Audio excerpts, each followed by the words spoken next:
Upungufu wa dawa ya aina ya Mevia inayotumika kuzuia maambukizi ya virusi vya HIV kutoka kwa mama hadi mtoto imeibua hofu. Haya yanajiri miezi michache tu baada ya Marekani kusitisha ufadhili wa miradi ya kupambana na virusi vya HIV, hatua iliyowaacha waathiriwa mashakani. However much the nevirapine is out of stock, but we still have got other preventive medications like zidovudine, which are still being provided to our mothers, Septrin, which are still being provided to our mothers to be able just to make sure that the lives of these HIV exposed infants is still going on the way it's supposed to go on. Daktari Richard alisisitiza kuwa ni muhimu kwa serikali kuanza kujitegemea kifedha na kiutendaji katika sekta ya afya badala ya kuendelea kutegemea wahisani na mataifa ya nje. Going into the future, we don't necessarily have to entirely depend on donors. Entirely depend, on outsiders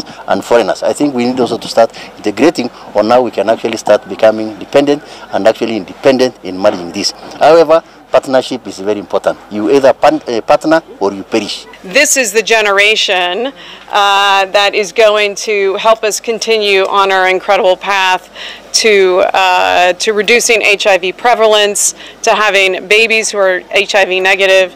And again, we're just really grateful on behalf of the U.S. government. Thank you for what you do every day to enable us to make PEPFAR a success. Tangu serikali ya Marekani kusitisha msaada wake mapema mwaka huu, waathiriwa wa virusi vya HIV wamejikuta katika hali ya kutatiza katika upatikanaji wa dawa hizo muhimu. Wanaoishi na virusi vya HIV wamekumbwa na changamoto za unyanyapaa, ukosefu wa matibabu ya mara kwa mara, gharama kubwa za dawa sokoni na msongo wa mawazo. Waliomo hatarini zaidi ni kina mama wajawazito, watoto wachanga na vijana walioko mashinani. Maeneo yaliyo hatarini zaidi ni kaunti za magharibi kama Bungoma, Homa Bay, Migori na Siaya, ambako visa vya HIV vimeripotiwa kuwa vya juu zaidi. Nikiripotia mtazamo wa Dira ya Runinga ya Tandao, jina langu ni Faith Nyongesa.